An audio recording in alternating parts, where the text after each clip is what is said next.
Hello, everybody. I am Bahaudin Mujtaba. I want to welcome all of you to this 8th Asia International Conference here in Kuala Lumpur today. The topic of my presentation is Task and Relationship Orientation of Aspiring Leaders, a study based on gender of working adults in the business education field. Our agenda for today is to talk a little bit about leadership styles and different types of orientation when it comes to leadership. Task in relationship orientation, more specifically of both the respondents in general as well as those based on their gender. Leadership is the process of influencing others to facilitate the attainment of the company's or organizations or department's overall objectives or goals. So you have formal leadership and then informal leadership. A formal leadership position is not necessary to exert leadership behavior or to influence the direction of other people's efforts. Informal leaders can be just as important to the group's success as is the formal leader in any organization. So leadership is the process of influence. I like General Schwarzkopf's presentation and more specifically his quotation on leadership, where he said leadership is a potent combination of strategy and character, and if you must be without one, be without the strategy. So I oftentimes link this to both relationship orientation and task orientation. As a leader, if you do have to choose whether you should focus on relationship or task, obviously both are very, very important, but we should keep in mind that we don't want to lose the relationship at the cost of getting the job done right now. Sometimes that may be necessary when lives are on the line in the military, but in most workplaces, we have to sort of have a balance of getting the job done, but also developing and enhancing the relationship so trust can be developed as quickly as possible and maintain that over time. So effective leadership is adapting your behavior to the performance needs of those individuals who are being influenced, otherwise known as followers. So this person can be an employee, a boss, a child, a parent, a superior, or many individuals who are in the upper echelons of your organization. The goal is you can influence anybody downward, upward, sideways in any capacity at the organization or in society in general. Dr. Paul Hersey and Dr. Ken Blanchard develop an appealing situational leadership theory where they advocate that managers need to understand their own behavior and style of leadership, and it emphasizes followers and their level of maturity being understood. So you as a leader can adjust your style of leadership based on the readiness or maturity level of those you're trying to influence. Leaders must use a leadership style that matches the followers' readiness level or maturity level based on their job readiness as well as psychological readiness. Job readiness basically means how often have they done the task? Have they gained the relevant knowledge, skill that is necessary to perform the job? And psychological readiness basically refers to their motivation. I've gained quite a bit of psychological support for my research, for my effectiveness as a faculty member, as a researcher, from my mentors, Dr. McCartney, as well as Dr. Hersey. I've worked with Dr. Ken Blanchard as well, who's not in the photo here. But they've always been great mentors for me in terms of leadership in general. So the situational leadership basically says that a leader can be more or less task-oriented or more or less relationship-oriented. In general, if you're a task-oriented leader, you provide step-by-step direction for your followers. You have top-down communication, and you set goals for employees based on the hour and quantity of work, based on the day, based on the week, based on the month, but nonetheless, the goals are very specific. You tell them how it needs to be done, when it needs to be done. If you're a relationship-oriented leader, you are involved in joint communication. You provide support in what Dr. Hersey Blanchard model basically says is socio-emotional support. So you're there for them whenever they need you to guide them as relevant. In other words, you're being a good coach, you're being supportive as a mentor, or as a department manager, or as a leader, or as somebody that those followers look up to. And the situational leadership model basically says that there are 4 different styles of leadership that you could be using: telling, selling, delegating, and participating. So depending on how much task-oriented you are or how much relationship-oriented you are, you might fall on a different quadrant. And what is interesting about this model is that the followers' readiness level, whether they are at the readiness level 1 or readiness level 4, influences basically what style of leadership you should be using with the same person. Sometimes different styles of leadership depending on the task that he or she is doing. Because if a person is doing something that he or she has done already, that means they know how to do it and perhaps they're motivated. As such, you can delegate the job to them, so they don't need a whole lot of monitoring. On the other hand, if the same person that you've been working with for many years is new at a new task, so in this case, you cannot delegate the job to him or her because the person has not done it, or he or she needs psychological support.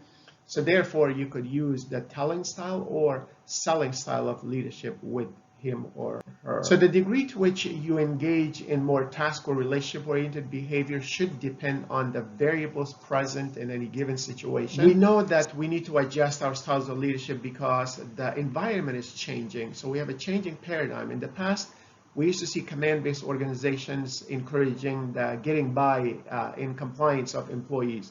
In today's environment, we have a market-oriented environment where they require getting along, commitment, and making decisions based on the situation and the surrounding facts regarding each decision that needs to be made.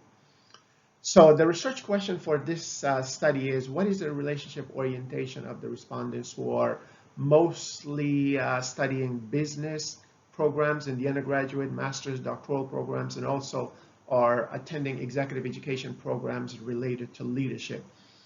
So for this research, we received over 4,000 respondents. We used 3,950 of them for analysis. And again, the categories based on Northouse's survey is that participants can range in very high range in a specific style of leadership all the way to very low range based on their scores. So participants were asked to complete the surveys online. So the independent variables here could be demographics like cultural background, a person's age, education, gender. In this specific study, we focused on the variable of gender along with what the participants' general tendencies might be. Are they more task-oriented or are they more relationship-oriented? So we had 2 hypotheses. First one, respondents will have similar scores for relationship and task orientation. In second, male and females will have similar scores on task and relationship orientations. In terms of age, we see that over 1,100 of them were 26 years of age or younger, and 2,753 or 69% were working adults who were above the age of 26. Education level, most of them, you can see over 3,600 of them had bachelor's, master's, or doctoral degrees. So these were fairly well-educated individuals, at least in the business field, with many years of work experience as well. Over 3,600 of them had at least 2 or more years of work in management experience in the field. In this study, we had 41% represented by males and 58% being females. So we had a large number of females in the study, which is very good because often times graduate programs tend to be more male dominated, but in our study, luckily we had a good percentage of females as well. For the first hypothesis, the task orientation score and the relationship orientation score are statistically different. As you can see, the p-value here is less than 0.05, which signifies a statistically significant difference, or a difference basically between the 2 variables. So the relationship orientation of these respondents seem to be significantly higher compared to the task orientation. The study has shown that business program respondents have dissimilar scores for relationship and task orientation, with all of them on average being significantly higher on the relationship orientation. So with regards to gender, females have a significantly higher score for the relationship orientation, and males also have a significantly higher score for the relationship orientation. However, females seem to have a higher overall score compared to their male colleagues.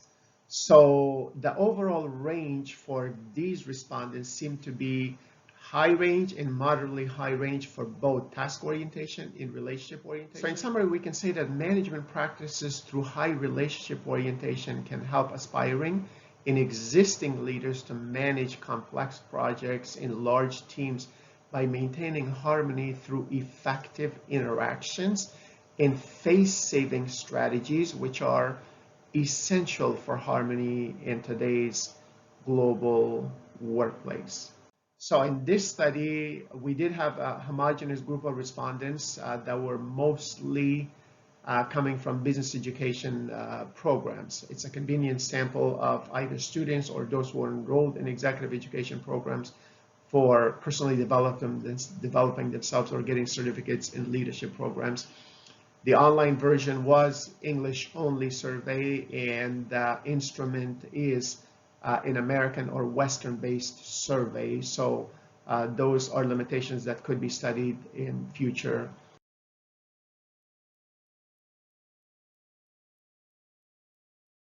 Albert Einstein said that the significant problems we face today cannot be solved at the same level of thinking we were at when we created them.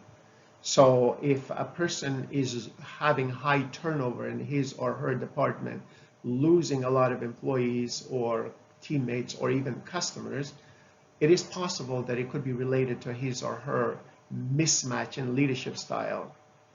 So again, the whole idea behind situational leadership is that you assess yourself first as a leader, and then you assess the followers or those whom you're trying to influence to see their level of readiness or level of maturity for getting a specific task done, and you adjust your style of leadership based on the readiness of the followers. So with the same person, you might be using very different styles of leadership for different tasks at a given time. So as leaders, we need to think differently. We need to think outside the box. But in this case, obviously, we have to first think internally, assess ourselves, and then assess our employees, our colleagues that we're trying to influence, so we can use an effective style of leadership with them in the workplace to create harmony and also to increase trust between you and your colleagues in the workplace. As always, I encourage you to aim to be an ethical leader, a person with high character, because the stronger your character is, the more likely you'll have high levels of trust with the employees, which makes leadership and management a lot easier. Thank you very much. Now we're open for any questions, interactions, and discussions and recommendations.